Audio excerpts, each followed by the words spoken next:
can I help you? I have an appointment to see Mr. and Mrs. Quinn. Oh, who shall I say it is? Gray. Barbara Gray. The new nanny. Oh. Miss Gray's here. What? Quinn's nanny. Oh, yes, all right, I'll see. Thank you. How do you do, I'm Mrs. Quinn. I'm sorry we can't possibly talk here. Come upstairs. Sorry about all this, but I can't pretend it's unusual and I've no intention of changing, so why do I apologize? Becca, darling, must you be so relentlessly tragic? I would have thought you'd have seen it all before anyway. And frankly, once you've seen one, you've seen them all. Take this, make fresh tea for 4 and bring it into the sitting room. I'm afraid the poor girl's very easily shocked. We've spent the morning setting up the type for a new pamphlet on birth control. Now, that sort of information has to be simply, not to say crudely worded, if you want uneducated women to understand it. Do you agree? Oh, I feel so passionately about it, and Louis and I have been beavering away for weeks trying to get the damn thing right. Actually, I think it was the pictures that upset Becca, and yet they're the same ones that we used in a pamphlet 10 years ago in 1923. Mind you, the police seized that one for being obscene. Frankly, that was a possibility that simply hadn't occurred to us. And yet you would think that 10 years later... And yet here we have a young woman, educated, after a fashion, overwhelmed with horror at a representation of her own sexual parts. It really is too stupid, isn't it?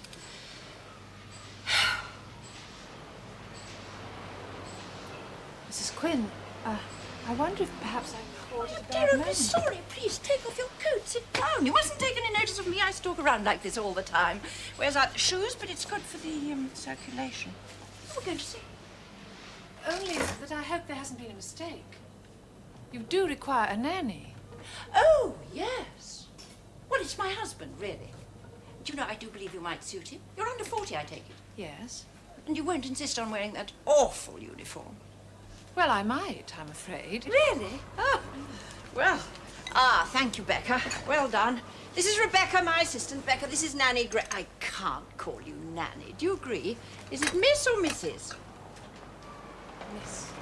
Well, the point is this. I refuse to play mummy just because I'm female. Do you take sugar, Miss Gray? No, thank you. And you see, Quinn, that's my husband, has adopted these 2 flea-bitten little boys, and they arrive next week. Flea-bit? Well, not literally, I hope, but horribly deprived little local boys. You know the sort of thing I mean. And is this charity on Mr. Quinn's part? Oh, it's more an idea of his. An experiment. You know the sort of thing. Oh, but I'll let him tell you all about it himself. In here, darling. Come and tell us all about her. Your ideal nanny. My ideal nanny. Well, I'll tell you what she isn't. She's no frustrated, starchy old fogey with bedtime stories. None of that sort of thing. Though, please, Miss Gray, how nice to meet you.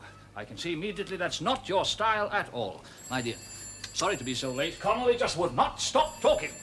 And unhappily, whenever he did, I found that I quite uncontrollably started. Dear God, what a business. Can't advise you too strongly, Miss Gray, never to become involved in politics. Telephone, Quinn. Who is it? Connolly. Tell him I haven't got back yet, will you?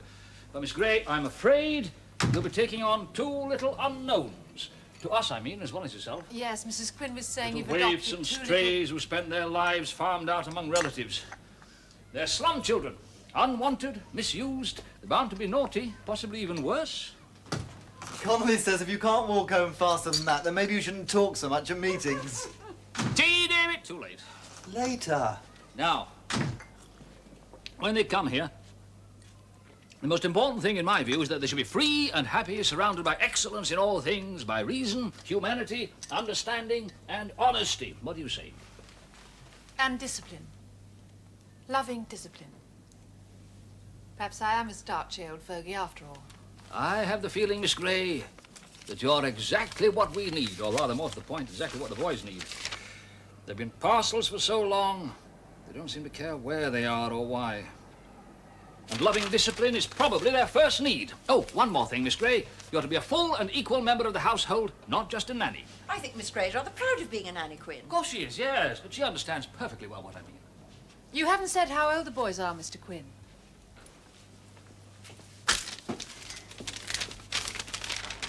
George is 9 and Tom is 7. But Surely such big boys need a governess. What a vile word, governess. No, no, no, no. I've no intention of hiring a petty dictator. Not all governesses are dictators. No, but some of them are, aren't they?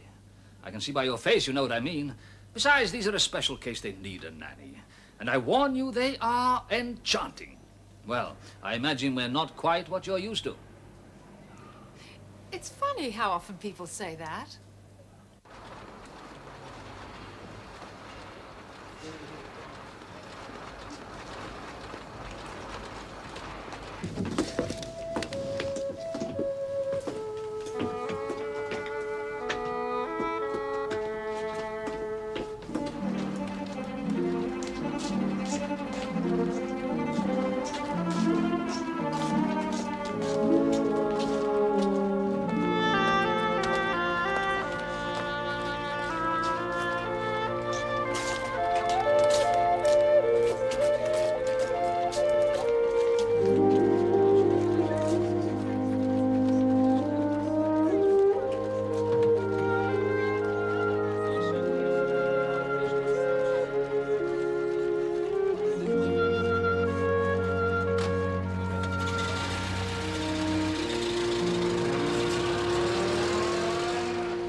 Hello?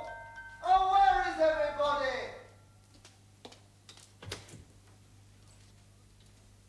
Is Lewis there or Adela? No, they've gone to fetch the boys. Oh, my God, of course. Well, Miss Gray, you'll just have to do. Bloody clutch is slipping again, and I need another pair of hands.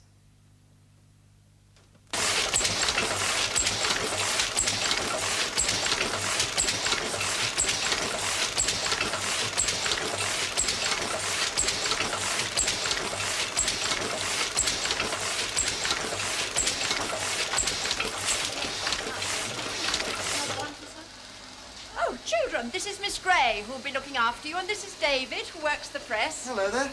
Good gracious, what a mess I'm in. Now then, you're George, the eldest, and you're Tom, is that right? Well, say hello then. Long miss. Trouble? Not really, the bloody thing. I think Miss makes me sound a bit like a schoolmarm, don't you? You must call me Nanny. That's much friendlier. You found each other. Jolly good. How about going upstairs to see your room? Would you like that? Of course, a new one is out of the question. Miss Gray, why don't you... Ah, Oopsie-daisy. Now, after you've had your bath, you can go downstairs and say goodnight to Mr. and Mrs. Quinn. And then read you a bedtime story if you like. Arms up. Ooh, skin a rabbit.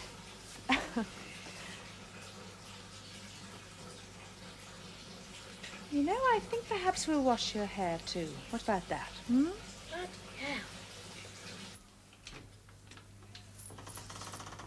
here they are, our two little chaps. Come on in. Come and meet an old friend of ours. Not so much of the old, Quinn, if you don't mind. Now, come over here. Now, you must be... Tom, George, Miss Fisher. Two little boys, newly minted. Come closer to the fire. I still look damp round the edges. Come on. Haven't you got anything for them to drink, Quinn? Drink, drink. What are they like? You must be Tom. No, George. And you're Tom.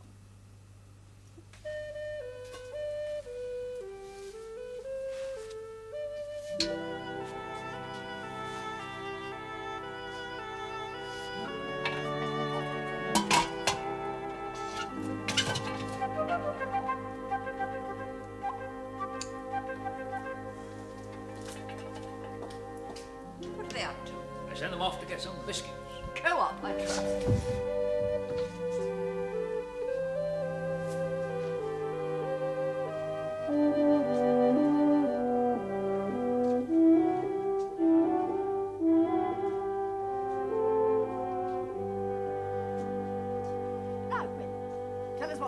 dying to know. Where are the boys going to be educated? Are they going to come to me? No, Marjorie, I'm afraid not. School plays no part in my plans for those two. You're just being a tease, darling. Come in. Not at all. Oh, excuse me, I've come for the boys. Now, you must be Miss Gray. I've simply been dying of curiosity about you. Marjorie Fisher. Children are my business too, although in a slightly different capacity. Send them off to get some biscuits. Suppose you disapprove. No. Oh.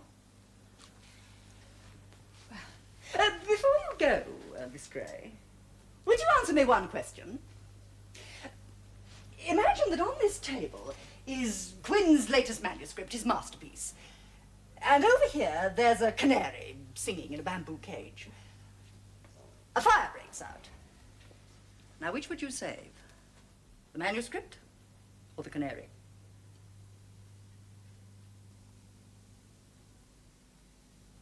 I should save the canary. What a relief. You can't imagine how nervous Quinn's latest obsession have made all his friends. Oh, the rumours and the speculations. But I shall be able to reassure them Quinn is in good hands. Oh, and the boys, of course, too.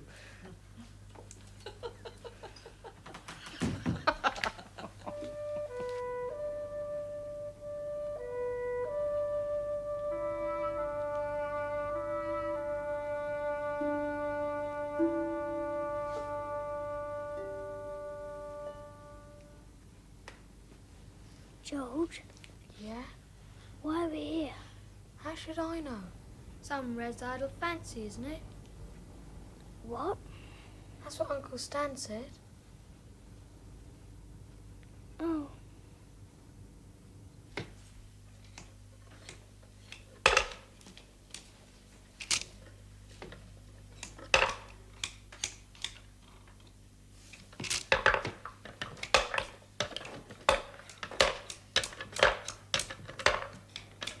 That's the idea, George.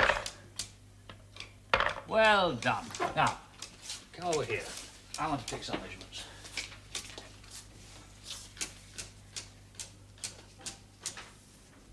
"22.5 inches, my goodness. Now, every afternoon between 2 and 4, I shall be in here.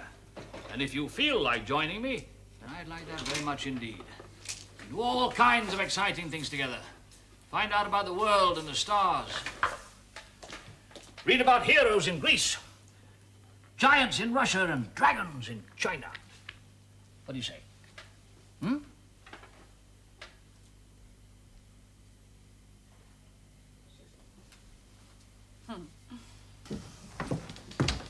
I'm most keen for their education to be a spontaneous thing, you understand? I want them to tell me, or you, what their interests are. Yes, but their education so far has been so very limited. Well, let's I doubt hope it's if been they- sufficiently limited not to have done any damage. Of course, they're still a little, well, nervous of me anyway. Suppose Tom can talk, can't he? You can say jam sandwiches, all right. Oh, well, they'll settle in. There's to be no encouraging of competitiveness and, of course, no physical punishment of any kind. No, with that I agree. Absolutely. Good, good. I'm so glad. Best of luck, eh? Oh, one more thing, Miss Gray. They're to have a walk and a bath daily, but no set meal times or bedtimes. Unless, of course, that's what the children elect. I've explained all that sort of thing to them anyway. They'll soon get the hang of it.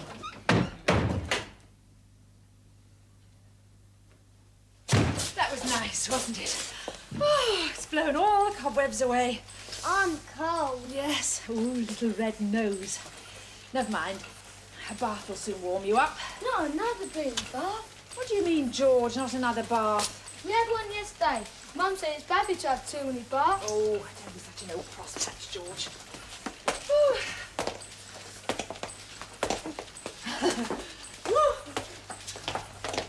Does it always make that noise? When it's working, yes. What's it for? It's a press for printing books and things.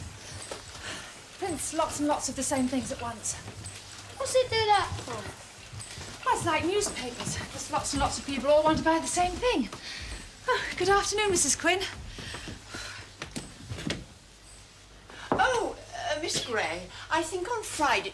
Today's Friday, isn't it? Yes, I think the boys should have their evening meal with us, and you too, Miss Gray. Fridays is our sort of open house. We dine early, about 7:30. Oh, thank you. Come on, boys. Now then, which do you think? These? Or these? Them ones.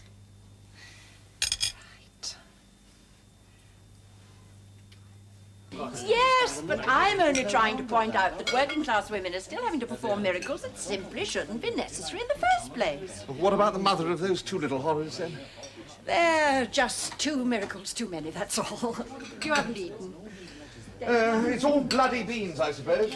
Has anybody noticed how meat is going out of fashion now that the working classes can afford it? Oh, my darling, can they? Well, those in work probably can. But there you are, Adela. Finlay has a point. Once you've persuaded lower-class mums to use birth control, then large families will become fashionable again. Considering the unemployment figures, that might not be such a bad idea. It'll keep educated women off the job market. God, what an argument. What do you suppose the figures would be like in, say, 1963 if women are kept busy breeding now? But I'm wasting my breath. You disagree with me on principle. Just because I adore to hear you argue. Of course, this whole left-right thing makes me laugh. I mean, allowing the children about to some run roasted around chestnuts, naked in my fellas, school, for to fill example, up well, the that holes? definitely Come on. makes me left. Not to mention a lot of other things as well. Yes, that's called thinking by smell. Actually, it has a distressing way of being rather accurate. Yes, grow your own prejudices. Amaze your friends. Now, that is where nakedness should come in. Are you going to encourage mental nakedness, Marjorie? Oh, to meet someone who genuinely has no opinions about anything. What do you think, Miss Gray? I really don't know. There's your woman, Finlay. Oh, splendid, huh? They're not done yet. Oh, yes. Where did you manage to get these? In the park? No, I've got one Ben Hill Road. I know. I've had dinner here 10 Fridays running, and I still don't understand a word anyone says. I can hear you, Becca, in mourning for your life again. Could have some salt with these, you know. But you see, Finlay, in marriage, a woman doesn't even own the means of production, her own body, does she? She doesn't get much of the profit either. Neither the children nor the pleasure. Or in the children-in-law are her husband's property, not hers, which even the most naive observer can see might just not be the case at all. So you believe that our entire social system should be based on women's notorious capacity for adultery, do you? I do wish, Finlay, you could be serious. Just occasionally. The only time Finlay ever dares to be serious is when he's writing one of those highfalutin novels of his. And nobody can answer him back. Yeah.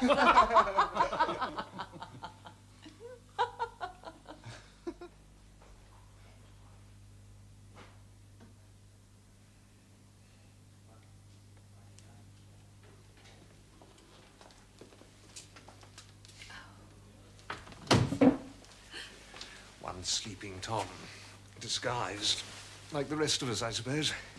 You especially, Miss Gray. Well, if that's true, I wish tonight I'd chosen differently.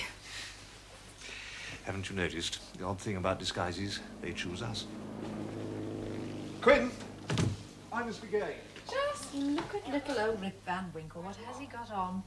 Here. Put those back on the chair. George, would you please, dear? Come on, up you get. That's the boy. Up we go. Who's Rip Van Winkle, Nanny? Oh, Rip Van Winkle was a lazy fellow who went for a walk and fell asleep. Well, he slept, and he slept for 100 years. So that when he woke up, he was an old, old man with a long white beard. And everything around him was completely different. Perhaps that's what me and Tom done. What's that? Perhaps we went to sleep for 100 years, and when we woke up, it was all different.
Miss Gray, now that you're here, I would like your opinion.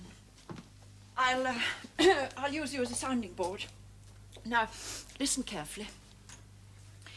The chief purpose of personal cleanliness is not appearance, not godliness, but health. Now, did you find that perfectly clear and intelligible? Perfectly. And do you suppose that if you found it perfectly intelligible, we can assume that anyone and everyone else might do so too? Oh, yes, I should think so, Mrs. Quinn. Good. You're such a help. I find it so difficult to judge. Thank you so much. Mrs. Quinn, could I ask you something? Yes. Don't you think the boys would benefit from a little more contact with you? What sort of contact were you thinking of? Well, you seem so knowledgeable about so many things. Just talk to them, really. 5 minutes at bedtime or something. It's very thoughtful of you, Miss Gray, but I'm sure you more than provide for their needs. I've every confidence in you, Miss Gray. Thank you, Mrs. Quinn.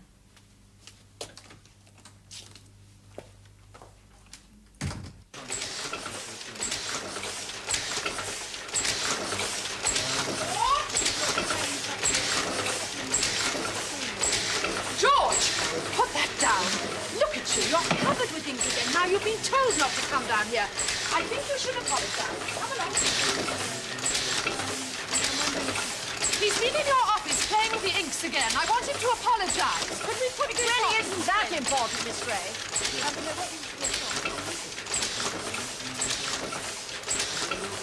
You're a very naughty boy. I've told you dozens of times not to go down to the press room. You get in everyone's way and you've no idea how to behave. So that's what you're laughing at, is it? Come on, you two, you're being silly. Well, let me in on the joke, won't you? I suppose you laugh at other people's nakedness because you're ashamed of your own, do you? Do you? What's so funny about it? Bottoms and willies and fannies? There's only one way to deal with that sort of thing. That's to be as used to nakedness as you are to clothes. So we'll start now. Come on, you two. We'll spend the last hour of this afternoon's meeting naked. Oh, no, Mr. Quinn. Really, it's much too cold for that sort of thing. When the weather's warmer, perhaps.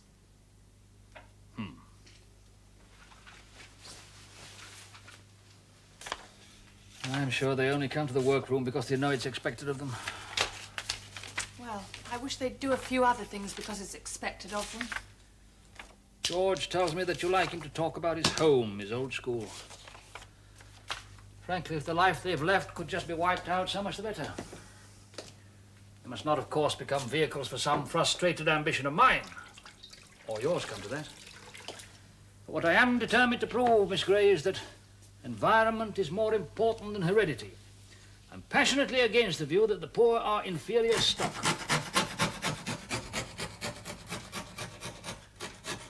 Mr. Quinn, could the boys have a dog? A dog? What on earth made you think of a dog? It's an excellent idea, of course. Yes, they must have a dog.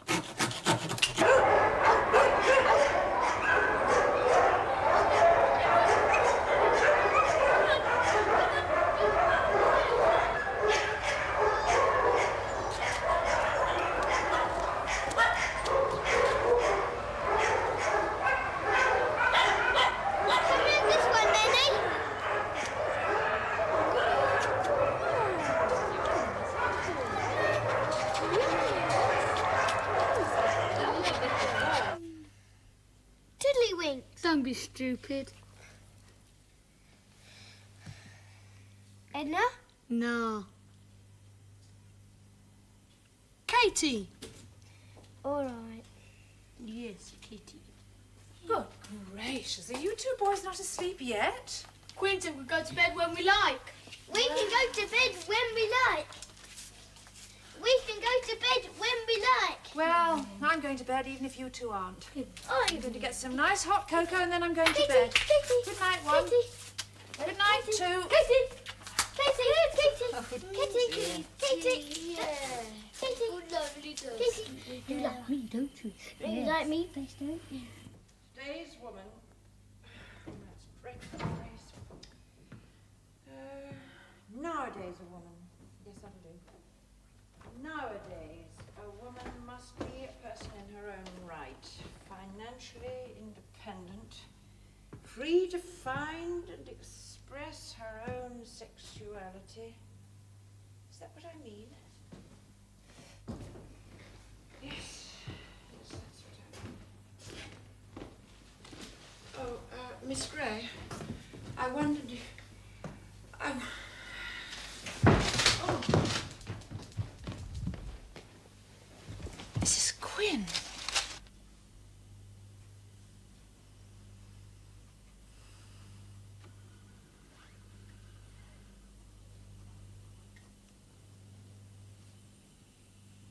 Are you all right, my darling? Yes, yes. But don't move.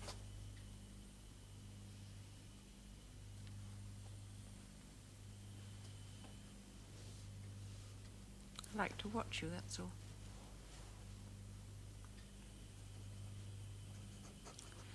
Don't frown so, Louis. Don't fuss. You make me positively fray at the edges.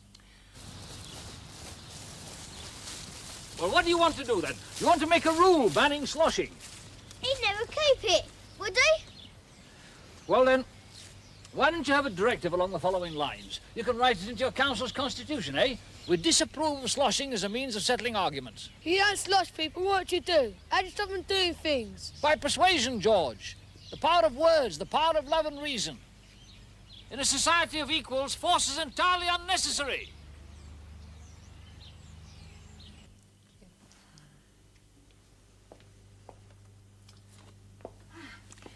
What's it like outside?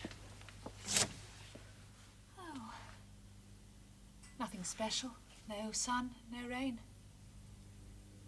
I'm sorry, Miss Gray. I haven't been very nice to you. I'm not a particularly nice person. I get very irritable. It's my nature. I do think you work rather too hard. Yes, that's what landed me here. When I work to exhaust myself, to make myself numb, an awful lot of things seem completely unimportant if you're exhausted. Yes. Thank you.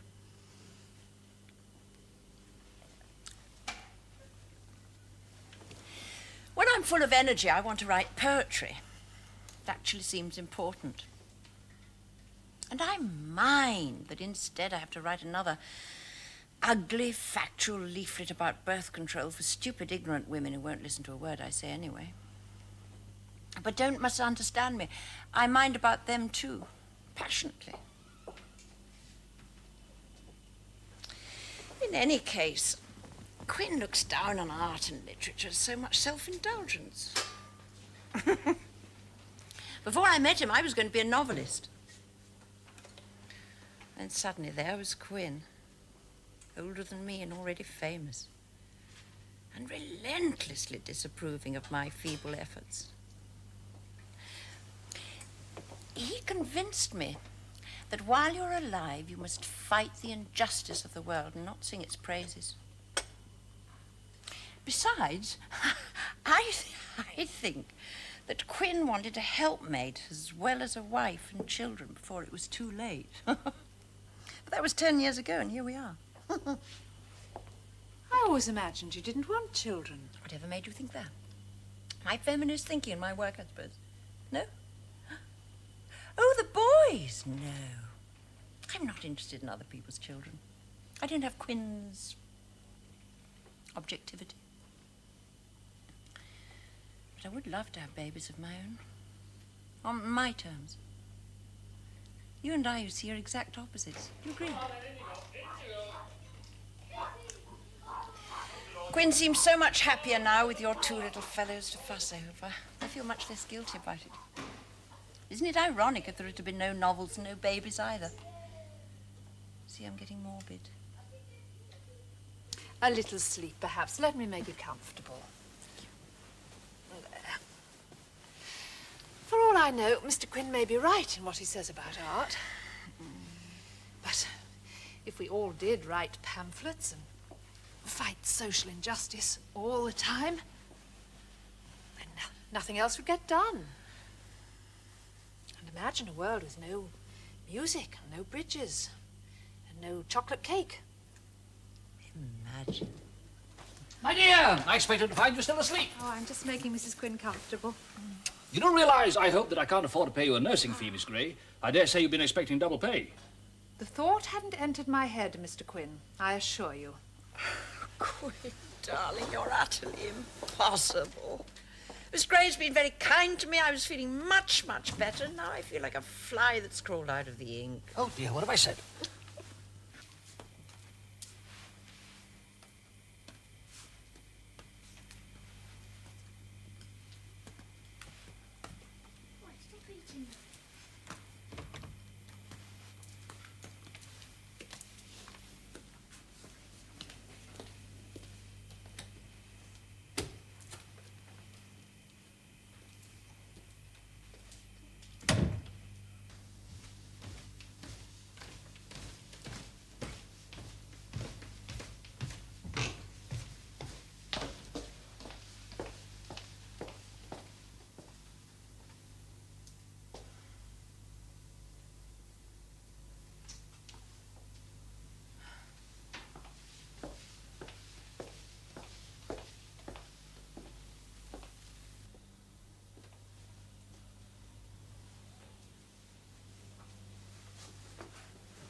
Mr. Finlay.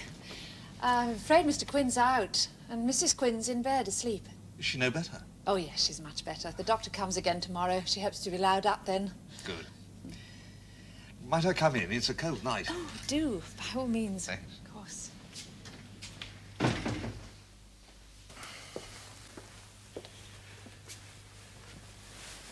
Can I offer you a drink? That'd be very nice.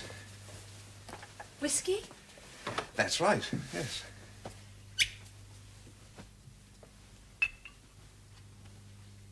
With soda? Oh, no, thank you. Thanks. Now, what about you, Miss Gray? Oh, no. Oh, come on, it's a cold night. Oh, thank you. I'll just put a little splash. Cheers. Cheers.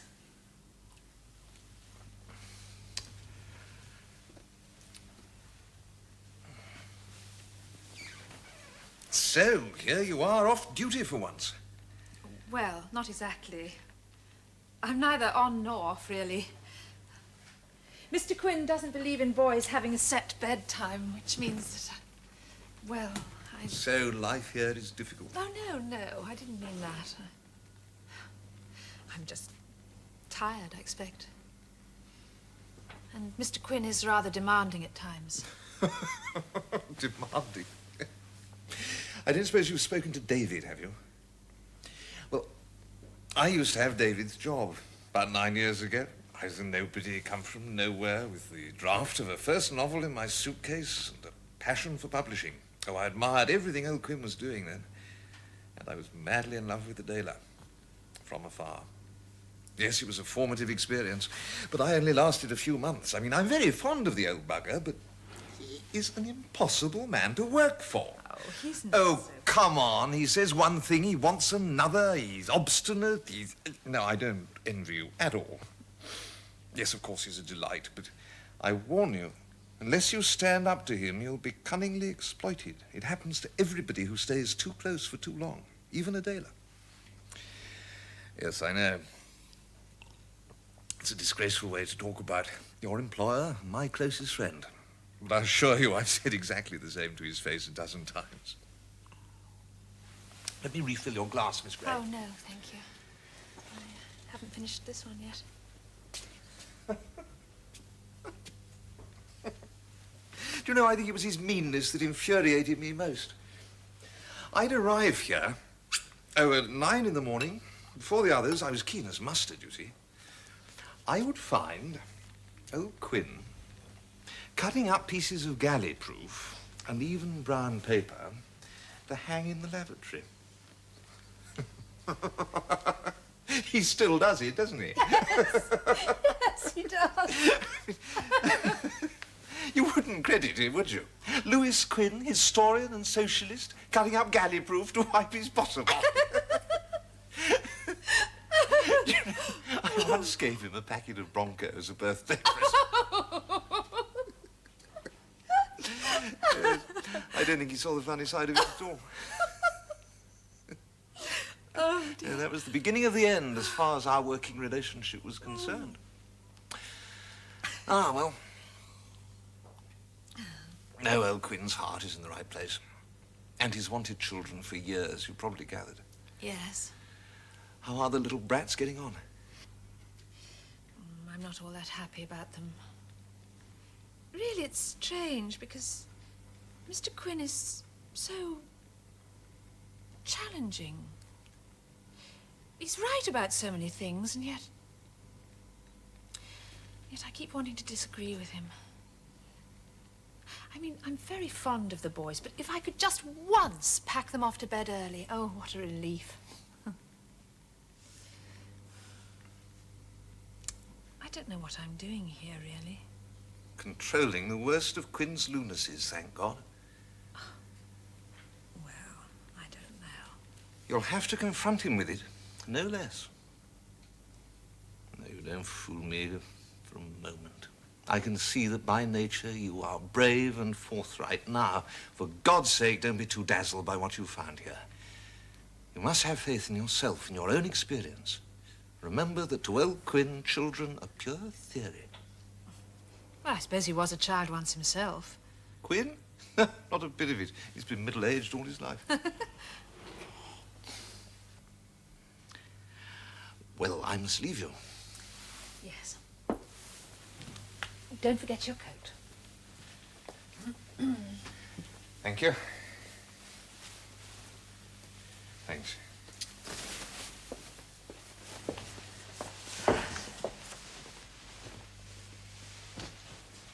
Ah, now I did nearly forget. It's for Adela. A little of her secret vice. Chocolate cake. Oh, I didn't realize. How strange. Why strange? Oh, we shared a joke together about bridges and chocolate cake, that's all. You know, Miss Gray, I don't think I could be too worried about anyone with such a deliciously determined chin as yours. Good night. Thank you for the hospitality. Good night.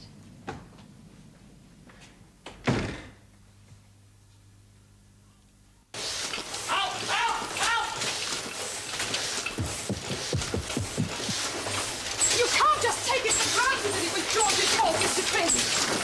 Part of the trouble is that he's allowed to do as he pleases, but most of all he wants to please you. What the hell will stick him out of here? He's under my feet half the day. Well, George isn't stupid. He knows this is the most important thing in the house to you. Nothing will persuade me that what George needs is to learn how to please me. I insist the children are left free to find their own activities and their own interests. But you can't force them to be free. Oh, I can't stand the noise in this place a moment longer. What's the matter? Spray!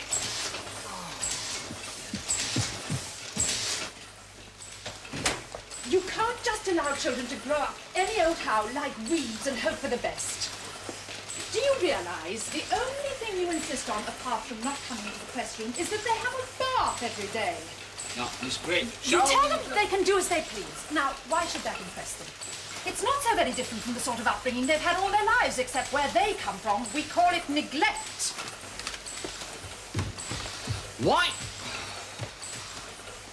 Why does George keep sticking his fingers in his ears when I talk to him? Because he doesn't understand a word you're saying to him. He'd like to do well, but he has nothing asked of him. Nothing he can understand, that is.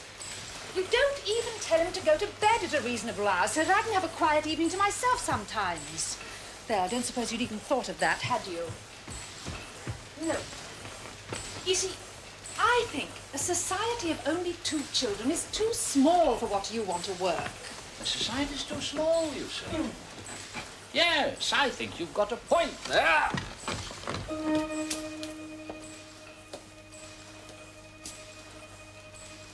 George! George!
No.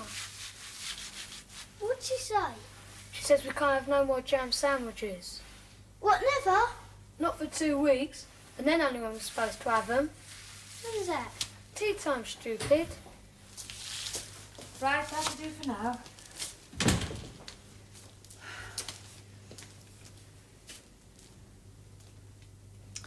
I hope I never have to be so cross with you again. And I hope that during the next 2 weeks, you behave well enough to deserve jam sandwiches and walks again. Katie will be perfectly all right in the kitchen. I'll see that Becca gives her some nice tidbits to eat. Think how exciting it'll be when you can see her again at last. You're not bad boys, either of you. But that was a very bad thing to do. Fortunately, you can put it all to rights yourselves. Right. I want you washed and in your pajamas in 5 minutes flat.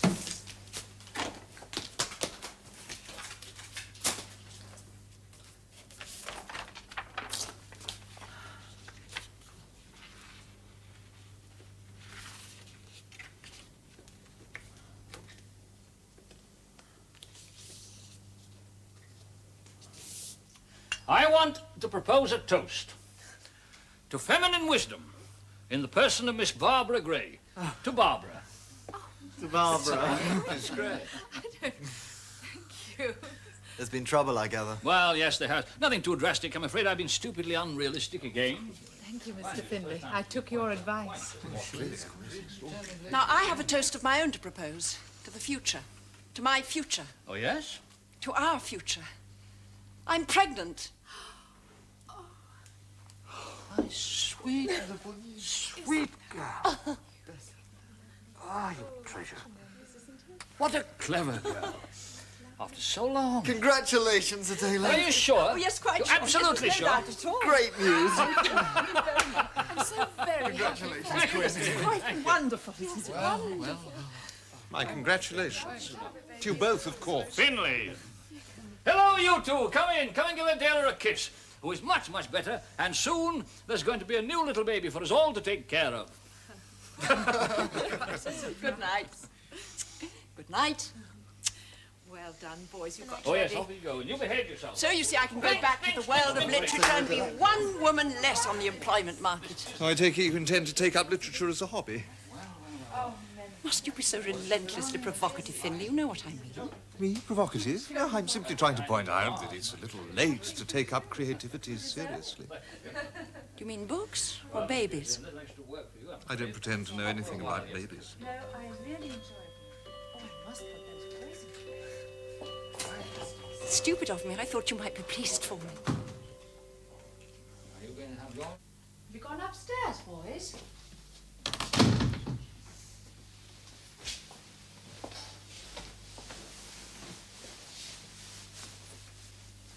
Mr. Finlay?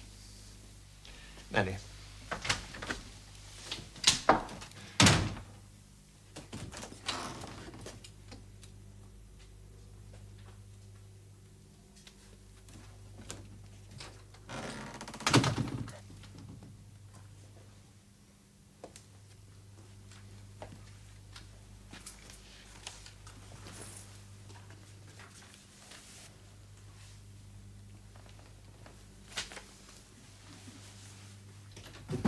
You couldn't find us, could you, Nanny? We're under the stairs all the time. Oh, what an old silly I am. I think you must have guessed it was your bedtime. It can't be bedtime yet. Give up, Nanny. Yes, it is. It's 6:30. Now, come on. I want you both in bed in 5 minutes flat.